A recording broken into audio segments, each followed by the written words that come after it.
నమస్కారం, సుఖీభవకు స్వాగతం. ఈ రోజు సుఖీభవలో మడమ నొప్పికి ఆయుర్వేద వైద్యం, నడి వయసులో కుంగుబాటు జ్ఞాపక శక్తికి చేటు, సిబిపి పరీక్షలో ఏం తెలుస్తుంది, ఎన్యూరిజంకు కోతలేని చికిత్స, ఇంకా హెల్త్ టిప్. వేగంగా నడుస్తున్నప్పుడు ఒక్కోసారి కాలు బెణకడం, ఆపై మడమ చీలమండ భాగమంతా నొప్పి పెట్టడం మనకు అనుభవమే. అయితే కాలు బెనకడం లాంటిదేమీ లేకుండానే కొంతమందిలో చీలమండలో నొప్పి అనేది దీర్ఘకాలిక సమస్యగా వేధిస్తూ ఉంటుంది. ముఖ్యంగా ఉదయం లేవగానే మడమ భాగంలో నొప్పి మూలంగా పాదాన్ని కింద మోపలేకపోతూ ఉంటారు. వేధించే ఇలాంటి చీలమండ నొప్పికి మన సంప్రదాయ వైద్యం ఆయుర్వేదం తనవైన కొన్ని ప్రత్యేక చికిత్సల్ని చెబుతుంది. చీలమండ నొప్పిని మాయం చేసే ఆయుర్వేద మార్గాల గురించి ఇప్పుడు తెలుసుకుందాం.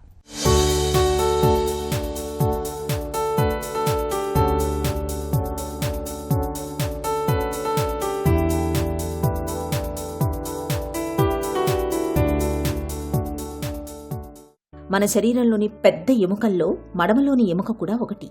మొత్తం 33 ఎముకలతో కూడిన అతిపెద్ద కీలుగా దీన్ని చెప్పుకోవచ్చు. కనీసం 100 కండరాలు ఈ ఎముకల్ని సంధానం చేసి పాదాలు కదిలేలా చేస్తున్నాయి. ఈ పాదాల కదలికల వల్లే మనం నడవగలుగుతున్నాం, నాట్యం చేయగలుగుతున్నాం, ఆడగలుగుతున్నాం, ఎగిరి దూకగలుగుతున్నాం. ఈ కదలికలకు మూలం పాదం అడుగున మడమ చుట్టూ ఉండే కండరాలే. ఇవి మెత్తటి కుషన్లాగా ఉంటూ పాదంలోని ఎముకలు గాయపడకుండా కాపాడుతుంటాయి.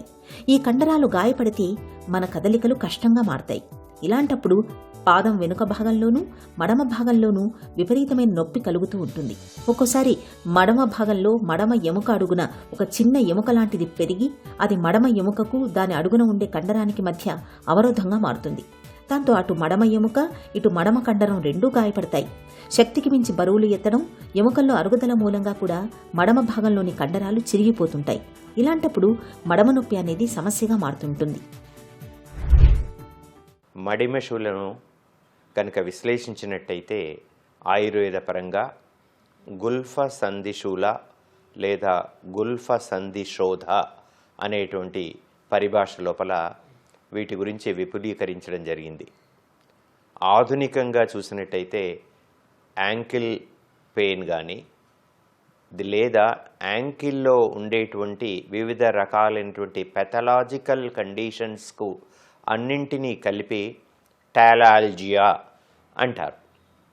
టాలాల్జియా అనేది యాంకిల్ జాయింట్లో ఉండేటువంటి 7 రకములైనటువంటి 3 గ్రూప్స్గా ఉండేటువంటి టెండాన్స్కు సంబంధించినటువంటి పెయిను కావచ్చు, లేదా యాంకిల్ జాయింట్ చుట్టుపక్కల ఉండేటువంటి ఆ జాయింట్ లోపల మార్పుల చేత టాలాల్జియా అని పిలువబడుతుంది. దీనిలో ప్రధానంగా క్యాల్కేనియల్ స్పర్, ప్లాంటార్ ఫేషియలైటిస్, యాచిలిస్ టెండినైటిస్, లేదా సివియర్స్ డిసీజ్, లేదా ఏదైనా ట్రామాటిక్ వ్యాధుల వల్ల కానీ దెబ్బలు తగలడం చేత కానీ యాంకిల్ జాయింట్ లోపల నొప్పులు రావడానికి ఆస్కారం ఉంది.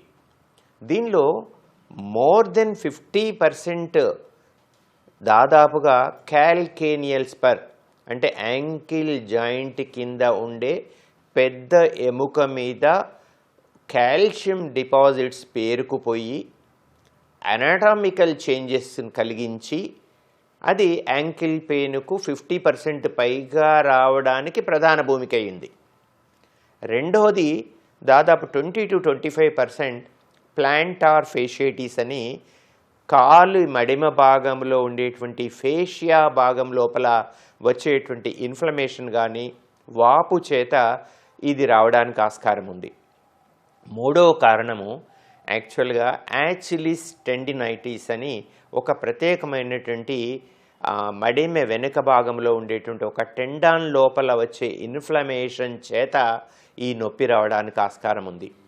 పిల్లలలో ముఖ్యంగా సివియర్స్ డిసీజ్ అని గ్రోత్ ప్లేట్స్, యాంకిల్ జాయింట్లో ఉండే గ్రోత్ ప్లేట్స్ లోపల చేంజెస్ వల్ల సివియర్స్ డిసీజ్ అనేటువంటిది వస్తుంది. ఆయుర్వేదంగా చూసినట్టయితే గుల్ఫ సంధి శూల లేదా గుల్ఫ సంధి శోధ కింద చెప్పొచ్చు. మడమ నొప్పి బాధలు నడి వయసు దాటిన వారిలో ముఖ్యంగా మహిళల్లో ఎక్కువగా కనిపిస్తుంటాయి. మడమ నొప్పితో బాధపడుతున్నప్పుడు ఉదయం నిద్రలేచి నేలపై కాలు మోపగానే భరించలేనంతగా నొప్పి పుడుతుంటుంది. అడుగు నేల మీద పెట్టగానే తేలు కుట్టినట్టుగా నొప్పి మొదలవుతుంటుంది. ఒక్కోసారి అరికాళ్లలో నొప్పితో పాటు మంట, తిమ్మిర్లు, స్పర్శ తెలియకపోవడం వంటి బాధలు కూడా వేధిస్తుంటాయి. ఇలాంటప్పుడు బరువు తగ్గడం ఒక మంచి పరిష్కారం. మడమ కండరంపైన ఒత్తిడి పడకుండా చూసుకోవాలి. ముఖ్యంగా గరుకు నేల మీద నడవకూడదు. అలాగే ఎక్కువ దూరం నడవడం మంచిది కాదు. పాదాలకు రక్షణగా మెత్తటి కుషన్ చెప్పుల్ని వాడాలి. మడమ భాగంలో తరచుగా ఐసు ముక్కలతో గాని గోరువెచ్చటి ఉప్పుతో కానీ కాపడం పెడుతుంటే మడమ నొప్పి నుంచి మంచి ఉపశమనం లభిస్తుంది. టెన్నిస్ బంతిని పాదం కింద తొక్కిపట్టి ఉంచడం, పాదానికి పొడవాటి వస్త్రాన్ని చుట్టి కవ్వంలాగా తిప్పడం చేస్తుంటే మడమ నొప్పి బాధల నుంచి మంచి ఉపశమనం లభిస్తుంది. మనం ఆయుర్వేదీయ చికిత్సా పద్ధతులైనటువంటి అభ్యంగనం కానీ లేదంటే కొన్ని రకాలైనటువంటి తైలాలతో మనము లేపనాలుగా చేయడం చేత కానీ తర్వాత పంచకర్మ చికిత్సా పద్ధతుల చేత సాధారణంగా ఈ వ్యాధిని తగ్గించడానికి ఆస్కారం ఉంది. దాదాపుగా మనం ఆధునిక పద్ధతిలో చూసుకున్నట్టయితే నాన్ స్టీరాయిడల్ ఇన్ఫ్లమేటరీ డ్రగ్స్ ఇవ్వడం కానీ, వేరే పెయిన్ కిల్లర్స్ ఇవ్వడం కానీ, ఇంట్రాఆర్టికులర్ ఇంజెక్షన్స్ ఇవ్వడం కానీ, స్టీరాయిడల్ ఇంజెక్షన్స్ ఇవ్వడం చేత 90% ఆఫ్ ద వ్యాధులలో చికిత్స రిలీఫ్ వస్తుంది. ఇంకా 10% డిసీజులలో మాత్రమే సర్జికల్గా ఎక్సిషన్ చేయడం, ప్లాంటార్ ఫేషియాను స్ప్లిట్ చేసి ఆ పెయిన్కు రావడానికి కారణాలని మనం నిర్మూలించవచ్చు. అయితే ఆయుర్వేదం యొక్క గొప్పతనం ఏంటంటే సాధారణంగా మనం ఇచ్చినటువంటి మహాయోగరాజ్ గుగ్గులు కానీ లేదంటే రాస్నా గుగ్గులు కానివ్వండి, లేదంటే సమ్మీర పన్నగరస్ చేత గుగ్గులు ప్రిపరేషన్స్, చోపచిన్యాది చూర్ణం చేత మనము వివిధ రకాలైనటువంటి కాంబినేషన్స్ ఇస్తే కూడా రిలీఫ్ ఉంటుంది. ఆ రిలీఫ్ రాకపోయినట్టయితే మనము అగ్నికర్మ అనేటువంటిది ఒకటి ప్రత్యేకమైన థెరాపెటిక్ కాటరైజేషన్ అనేటువంటి ప్రత్యేకమైనటువంటి విధానంలో ఇది దాదాపు 90 to 95% of the success rate జరుగుతుంది. దీని లోపల మేము సాధారణంగా ఏం చేస్తామంటే కాపర్ శలాకాలని హీట్ చేసి మడిమె భాగంలో సివియర్గా పెయిన్ ఉండే లీజన్ లోపల వాటిని బిందుపద పరిమాణం లోపల మనము హీట్ యొక్క ట్రాన్స్ఫర్ను చేయడం చేత 1-2 అప్లికేషన్స్ చేత మనం దాదాపుగా సివియారిటీని తగ్గించడం. అట్లాగే సాధారణంగా వాడుకలో మనము ఈ జిల్లేడు ఆకుల్ని ఇటుకరాయిని వేడి చేసి జిల్లేడు ఆకుల్ని పెట్టి దాని మీద కాలును మహావిషగర్భ తైలం చేత అభ్యంగనం చేసినటువంటి పాదాలని ఆ ఇటుక మీద పెట్టడం చేత మడిమలో ఉండేటువంటి pain, swelling, surgery, steroidal injections యొక్క అవసరం లేకుండా 90% పైన రిలీఫ్ చేయడం జరిగిందండి. మడమ నొప్పి బాధలు చాలా వరకు ఎక్కువగా ఉదయం పూటే వేధిస్తుంటాయి, తర్వాత తగ్గిపోతుంటాయి. దీంతో మళ్ళీ చాలామంది మడమ నొప్పి బాధల్ని పెద్దగా పట్టించుకోరు. నిజానికి మడమలో బాధలు మొదలైనప్పటి నుంచే జాగ్రత్తలు తీసుకుంటే అది దీర్ఘకాలిక సమస్యగా మారకుండా చూసుకోవచ్చు. మడమ నొప్పితో బాధపడుతున్నప్పుడు ముఖ్యంగా ఒంట్లో వాతం పెరగకుండా చూసుకోవాలి. ఇందుకు వాతపు నొప్పులను పెంచే పులుపు, దుంపకూరలు, త్వరగా జీర్ణం కాని పదార్థాలకు దూరంగా ఉండాలి. మడమ నొప్పి నుంచి ఉపశమనం పొందడానికి నాటు వైద్యాలు చేయడం మంచిది కాదు. నొప్పిని తగ్గించే పెయిన్ కిల్లర్స్ని అతిగా వాడకూడదు.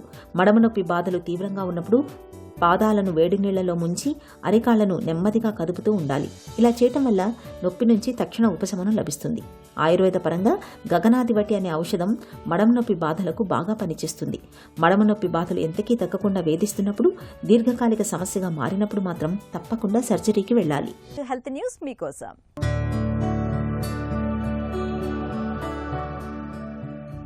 నడి వయసులో కుంగుబాటు లక్షణాలను తేలికగా తీసుకోకండి. మధ్య వయసులో దీని బారిన పడ్డవారికి ముందు ముందు తీవ్రమైన మతిమరుపు జబ్బు, డిమెన్షియా తలెత్తే అవకాశం అధికంగా ఉంటున్నట్లు యూనివర్సిటీ కాలేజ్ ఆఫ్ లండన్ విశ్వవిద్యాలయానికి చెందిన అధ్యయనంలో బయటపడింది.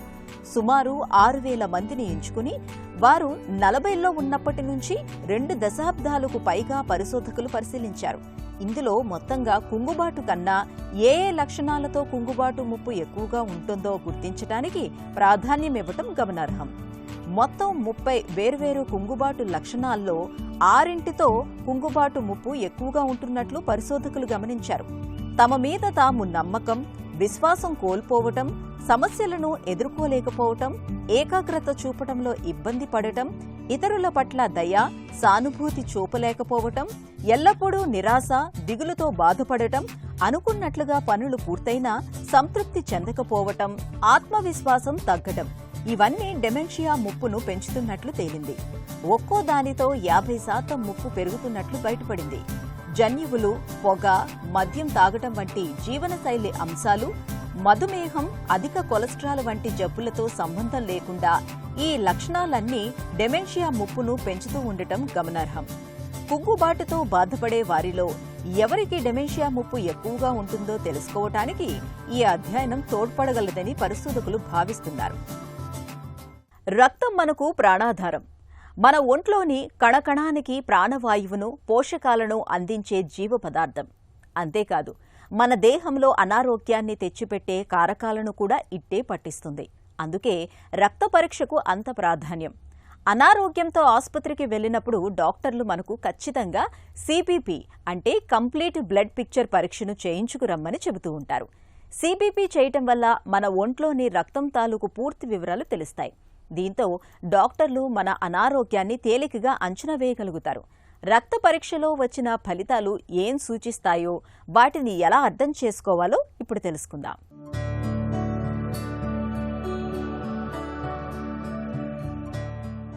జ్వరంతోనూ జబ్బుతోనూ ఆసుపత్రికి వెళితే డాక్టర్లు ముందుగా సిబిపి అనే రక్త పరీక్షను చేయించుకుని రావాల్సిందిగా చెప్తారు. అసలేమిటి సిబిపి?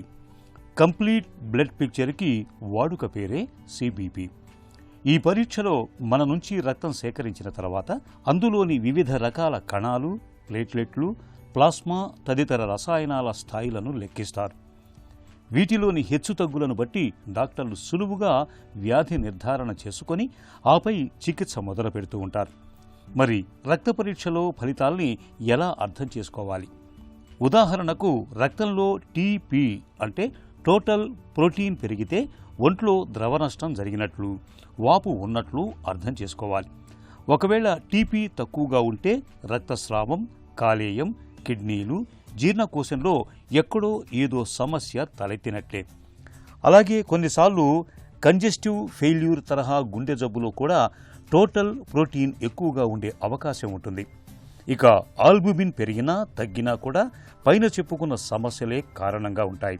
ఇక బ్లడ్ యూరియా నైట్రోజన్ పెరిగినప్పుడు డీహైడ్రేషన్తో పాటు కిడ్నీ జబ్బులు, మూత్ర వ్యవస్థలో సమస్యలు కారణంగా ఉండే అవకాశం ఉంటుంది.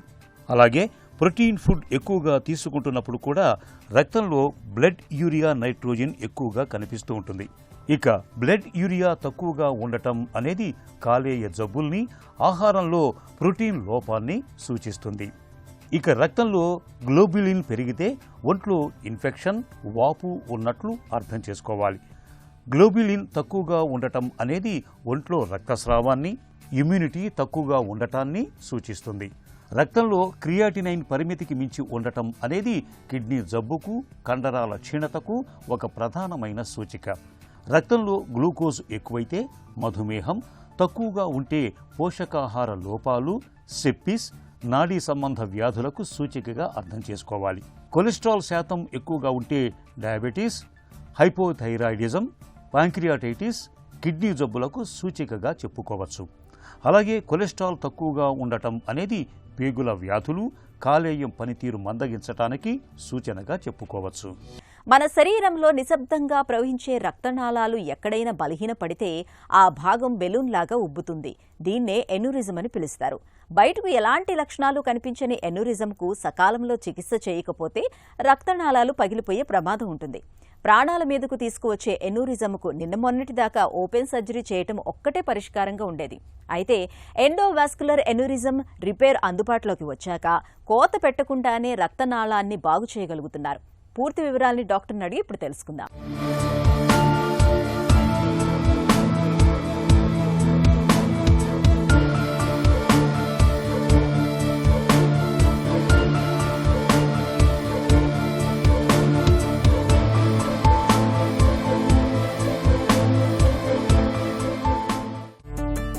ఎండోవాస్క్యులర్ ఎనోరిజం అంటే ఏంటి, ఎందుకు ఏర్పడుతుంది? ఎన్యూరిజం అంటే రక్తనాళంలో ఒక వీక్నెస్ రావడం, అంటే ఒక బలహీనమైన వలన ఒక బెలూన్ ఎలా ఉబ్బుతుందో అలాగా మనకి ఈ రక్తనాళం ఉబ్బిపోవటాన్ని ఎన్యూరిజం అంటామండి. ఇది కొన్ని ఏరియాస్లో చాలా ముఖ్యమైన భాగాల కింద మనం చెప్పుకుంటాం రక్తనాళాల్లో. అవి మెయిన్గా కామన్గా మనం చూసేది అయోర్టిక్ ఎన్యూరిజం అనేది కామన్గా చూస్తామండి. అది అబ్డామినల్ అయోర్టిక్ ఎన్యూరిజం ఇంకా కామన్గా చూస్తుంటాము. ఈ రోజుల్లో థొరాసిక్ అయోర్టిక్ ఎన్యూరిజమ్స్ ఎక్కువ అవుతున్నాయండి. మనకి ఈ ఇలియాక్ ఆర్టరీ ఒక ఎన్యూరిజం వస్తుంది, ఫిమరల్ ఆర్టరీలో ఎన్యూరిజం వస్తుంది, అంటే మన పాప్లిటల్ ఆర్టరీ ఎన్యూరిజం వస్తుంది. మళ్ళీ మన పేగులకు సప్లై చేసే ఎస్ఎంఏ అంటాం, అంటే పేగులకు సప్లై చేసే సుపీరియర్ మీసెంట్రిక్ ఆర్టరీ అంటాం, దానిలో ఎన్యూరిజం వస్తుంది. కెరోటిడ్ ఆర్టరీ ఎన్యూరిజం వస్తుంది, బ్రేకియల్ ఆర్టరీ ఎన్యూరిజం వస్తుంది, ఫిస్టులా ఎన్యూరిజమ్స్ వస్తాయి. అలాగా మన బాడీలో ఉన్న ఏ రక్తనాళం అయినా మనకి ఉబ్బిపోయి పగలడానికి రెడీగా ఉన్నదాన్ని ఎన్యూరిజం అంటామండి. ఎనూరిజంకు సంప్రదాయకంగా ఎలా చికిత్స చేస్తున్నారు? ఇంతకుముందు రోజుల్లో ఏం చేసేవాళ్ళం అంటే ఓపెన్ సర్జరీ చేసి కంపల్సరీగా దాన్ని కట్ చేసుకొని మేజర్ సర్జరీ లాగా చేసేవాళ్ళం. కానీ ఇప్పుడు మనము ఏం చేస్తున్నామంటే ఎన్యూరిజం ట్రీట్మెంట్ చాలా అడ్వాన్స్డ్ ప్రక్రియ వచ్చేసింది. కోతలు కుట్టు లేకుండా మనము ఓన్లీ ఎండోవాస్కులర్ ఈవార్ అంటాం, ఎండోవాస్కులర్ అయోర్టిక్ ఎన్యూరిజం రిపేర్ అనేది చేస్తాం. ఈవీఏఆర్ అంటే ఏంటి? ఓపెన్ సర్జరీతో పోలిస్తే దీని ప్రత్యేకతలేంటి? ఈవార్ సర్జరీ అంటే ఎండోవాస్కులర్ అయోర్టిక్ ఎన్యూరిజం అంటే ఇప్పుడు మనం డిస్కస్ చేసుకుంటున్నట్టు మనము ఓపెన్ చేయకుండా చిన్న సూది ద్వారానే మనము కోతా కుట్టు లేకుండా లోపలికి ఈ గొట్టం స్టంట్ అనేది ఏదైతే మనకి అమరిక చేస్తామో ఉబ్బిపోయిన రక్తనాళం లోపల నుంచి మనం ఏదైతే అమరుస్తామో దాన్ని ఈవార్ అంటామండి. ఇది కాళ్ళ రక్తనాళం ద్వారా లోపలికి ఒక స్టంట్ పెడతాం కాబట్టి ఉబ్బిన రక్తనాళానికి శక్తి ఇవ్వటమే కాకుండా అది పగలకుండా కూడా కాపాడుతుంది. దీనివల్ల మనకి ఏంటంటే చాలా సులువుగా మనం పెద్ద ఆపరేషన్ లేకుండా ఎక్కువ రక్తం ఎక్కించడం అవసరం లేకుండా ఐసీయూలో ఎక్కువ రోజులు ఉంచకుండా 2-3 రోజుల్లోనే ఇంటికి వెళ్ళిపోవచ్చు. వృద్ధులకు హై బీపీ షుగర్తో బాధపడే వారికి ఈవీఏఆర్ సురక్షితమేనా? వృద్ధులకి ఎవరైతే హై బీపీతో ఇబ్బంది పడుతున్నారో మరియు గుండె రక్తనాళ సమస్యలు ఉన్న వాళ్ళల్లో జనరల్గా అసలు ఈ సమస్య వస్తుంది. మరి ఇలాంటప్పుడు ఈ సమస్యలు ఉన్న వాళ్ళకే కదా కామన్గా మనం ఈ ఎన్యూరిజం అనేది చూస్తున్నాము. సో ఈ వీళ్ళల్లో మరి ఓపెన్ సర్జరీ బెస్టా ఈవార్ బెస్టా అంటే ఫస్ట్ ఆప్షన్ డెఫినెట్గా ఈవార్ ద్వారా చేయటమే, ఈవార్ కానీ హైబ్రిడ్ ద్వారా చేయటమే ఫస్ట్ ఆప్షన్ ఉంటుందండి. ఎవరిలో అయితే మనము ఈ ఈవార్ చేయలేని వాళ్ళల్లో మాత్రమే మనము ఓపెన్ సర్జరీ చేయటం జరుగుతుందండి. ఎందుకంటే ఈవార్ అనేది చిన్న సూదితో కట్ లేకుండా చేసే ప్రొసీజర్ కాబట్టి చాలా వరకు సురక్షితంగా అవుతుంది. కానీ కొన్ని సందర్భాల్లో ఈవార్ కన్నా సర్జికల్ ఆప్షన్ బెటర్ అయ్యే ఛాన్సెస్ కూడా ఉంటాయి. సో వాళ్ళలో మనము సర్జికల్ ఆప్షన్ ఎంచుకోవాల్సి వస్తుంది. ఈవీఏఆర్ తర్వాత ఎన్యూరిజం పూర్తిగా నయమవుతుందా? ఈవార్ చేసిన తర్వాత చాలా శాతం వరకు ఎన్యూరిజం అనేది మనకి ఫర్దర్గా పెరగకుండా ఉంటుంది. దానికి ట్రీట్మెంట్ ఆప్షన్ అదొక్కటి చేసుకుంటే సరిపోతుంది. కానీ ఫాలోఅప్ అనేది డాక్టర్ గారితో ఉండడం మంచిది. ఎండోలీక్ అంటే ఏమిటి? అది ప్రమాదకరమా? ఎండోలీక్ అంటే ఏంటంటే మనం ఏదైతే ఇప్పుడు ఈ స్టంట్ గ్రాఫ్ట్ అనే గొట్టాన్ని మనం అమర్చామో సో ఆ అమర్చిన ఈ గొట్టాన్ని మనం దాని ప్రక్రియ ఏంటంటే మిగతా ఆ ఎన్యూరిజం లోపలికి మనము ఈ బ్లడ్ వెళ్లకుండా చూసుకుంటామే దాని యొక్క పద్ధతి. ఎండోలీక్ ఏంటంటే మనం గొట్టం వేసినప్పటికీ కూడా అంటే స్టంట్ గ్రాఫ్ట్ వేసినప్పటికీ కూడా కొంత లీక్ అవుతుంది. అది లీక్ అవడాన్ని ఎండోలీక్ అంటాం. ఇవి ఒక 5 టైప్స్ ఉంటాయి. అంటే టైప్ 1 ఎండోలీక్ అనేది కొద్దిగా ప్రమాదకరం. అదేంటంటే గొట్టం ముందు నుంచి ఆఖరి నుంచి మనం వేసిన స్టంట్ గ్రాఫ్ట్ ముందు నుంచి ఆఖరి నుంచి లీక్ అవుతుంది. సో దాన్ని టైప్ 1 అంటాం. టైప్ 2 అంటే సైడ్ వచ్చే రక్తనాళాల నుంచి మనకి బ్లడ్ లీక్ అవటం అనేది చూస్తుంటాం. ఇది కామన్గా చూసే ఎండోలీక్. మూడో రకం గ్రాఫ్ట్ యొక్క డిఫెక్ట్, అంటే ఆ గ్రాఫ్ట్లోనే మనకి ఒక క్రాక్ ఏర్పడి లీక్ అవటం, టైప్ 3 ఎండోలీక్. ఫోర్త్ టైప్ ఏంటంటే గ్రాఫ్ట్ యొక్క హోల్స్ నుంచి స్లోగా లీక్ అవటం అనేది టైప్ 4. ఇంకోటి టైప్ 5 అనేది ఎండోటెన్షన్. అంటే ఏంటంటే ఆ లోపల ఉన్న ఈ రక్తనాళం యొక్క ప్రెషర్కి ఆ లీక్ అవడం అనేది ఎండోటెన్షన్ అంటాం, ది టైప్ 5. ఇలాగా ఈ రకరకాలైన ఎండో లీక్స్ మనకి అయ్యే ఛాన్సెస్ ఉంటాయి. కాబట్టే మనం ఈవార్ అయినప్పుడు కంపల్సరీగా ఫాలోఅప్లో ఉండాలి. ఈవీఏఆర్ తర్వాత స్టెంట్ జారిపోయే ప్రమాదం ఉంటుందా? మళ్ళీ ఆపరేషన్ అవసరమా? కొన్ని సందర్భాల్లో స్టంట్ గ్రాఫ్ట్ అనేది ఉండాల్సిన చోట కన్నా అటు ఇటు జరిగే ప్రమాదం అయితే ఉంటుందండి. అలాగున్నప్పుడు మనం ఏం చేస్తామంటే మళ్ళీ ఇంకొక స్టంట్ గ్రాఫ్ట్ వేసుకుంటామా లేకపోతే ఓపెన్ సర్జరీ చేయడమా అనేది చూస్తాము. కానీ చాలా సందర్భాల్లో ఒక చిన్న మనము స్టంట్ గ్రాఫ్ట్ ఇంకోటి డిప్లాయ్ చేసుకుంటే సరిపోతుంది. సో ఈ స్టంట్ మైగ్రేషన్ కూడా చాలా అరుదుగా చూస్తుంటామండి. ఈవీఏఆర్ తర్వాత సాధారణ జీవితానికి ఎప్పుడు రావచ్చు? జీవనశైలి ఎలా ఉండాలి? ఈవార్ చేయించుకుంటే మనము ఇది కోతాకుట్టు లేకుండా మనం చేసే సర్జరీ కాబట్టి వెంటనే అయిన తర్వాత ఇప్పుడు కూడా మేము చేసే ఈవార్స్ అన్నీ కూడా ఫెనిస్ట్రేటెడ్ ఈవార్స్ అంటాం. అంటే కొన్ని పెద్ద మేజర్ సర్జరీల్లో కూడా చిన్న చిన్న రంధ్రాలు చేసుకొని మనము ఆ గ్రాఫ్ట్ నుంచి ఫ్లో మిగతా రక్తనాళాలకు వెళ్ళేటట్టు ఫెనిస్ట్రేటెడ్ ఈవార్స్ చేస్తున్నాము. తర్వాత చిమ్నీ అనే పద్ధతి వాడుతున్నాము. ఇంకా కొన్ని సందర్భాల్లో మనము ఈ తొడభాగం నుంచి వెళ్ళేది కూడా పర్క్యుటేనియస్ ఈవార్ అంటాం. అంటే సూది ద్వారానే రంధ్రం చేసుకొని దాన్నే మనము పెద్ద షీతులు వాడుకొని దాని ద్వారా చేయటం జరుగుతుంది. కాబట్టి ఇలాంటి పర్ఫరేటెడ్ మన పర్క్యుటేనియస్ ఈవార్స్ కానీ ఇలా చేసుకున్నట్టయితే మనం అయిన సర్జరీ అయిన 2 రోజుల్లోంచే డిశ్చార్జ్ అయిపోవడం కూడా జరుగుతుంది పేషెంట్.